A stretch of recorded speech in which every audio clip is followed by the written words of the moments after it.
আসসালামু আলাইকুম। Lavlu take pro এর পক্ষ থেকে সবাইকে আন্তরিক শুভেচ্ছা। তো এক্সেলের মাধ্যমে আজকে আমরা জানবো যে কিভাবে বিয়োগ করতে হয়। তো এই বিষয়টা আজকে আমরা আলোচনা করব। তো ফার্স্ট অফ অল আমি এখানে কিছু সংখ্যা লিখতেছি। এখানে 2 লিখলাম, তারপরে এখানে লিখলাম 7।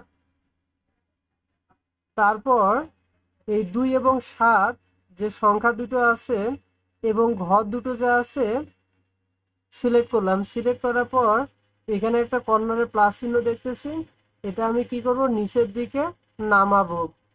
তো আমি নামাইলাম। তো এখানে আমি কিছু সংখ্যা পেলাম। তো আমি এখানে কোনো একটা সংখ্যা থেকে অন্য একটা সংখ্যা কি করব, বিয়োগ করব বা বাদ দিব। তো এই কাজটা কিভাবে করব, এই বিষয়টা আজকে আমরা শিখতে যাচ্ছি। তো এই ফাঁকা ঘরে ক্লিক করতে হবে, তারপর এখানে ইকুয়াল চিহ্ন লিখতে হবে, তারপর এখানে সাম, SUM, সাম, তারপর হচ্ছে ফার্স্ট ব্র্যাকেট। তো আমি চাচ্ছি এখানে হচ্ছে আমার এই যে 72। তো 72-এর সাথে আমি বিয়োগ করব, মনে করো হচ্ছে কত, 2 বিয়োগ করব। তো এখানে আমার বিয়োগ চিহ্ন দিতে হবে মাইনাস, তারপরে হচ্ছে 2, এটা সিলেক্ট করলাম।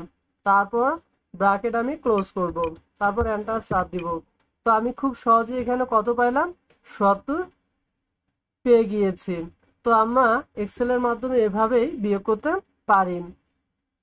তো বিষয়টা আমি আরেকবার রিপিট করতেছি, যে হচ্ছে ফাঁকা ঘরটা সিলেক্ট করতে হবে, এখানে সমান চিহ্ন চাপ দিতে হবে, তারপর সাম লিখতে হবে, SUM, সাম, তারপর হচ্ছে ফার্স্ট ব্র্যাকেট, তারপর হচ্ছে আমার এখানে হচ্ছে কত, এই যে 47। 47 থেকে আমি কত বাদ দিব, 37 বাদ দিব। তো এখানে তারপর বিয়োগ চিহ্ন দিতে হবে, তারপর হচ্ছে আমি 37 বা হচ্ছে 42 আমি বিয়োগ দিলাম। দেওয়ার পর এখানে ব্র্যাকেটটা ক্লোজ করব, দেন এন্টার চাপ দিব। তা আমি খুব সহজে কত পাইলাম, 5 পাইলাম। তো এভাবে আমরা এক্সেলের মাধ্যমে খুব সহজে বিয়োগ করতে পারি। তো এই ছোট্ট ভিডিওটা তোমাদেরকে ভালো লাগলে অবশ্যই like, comment, share and subscribe. All the best.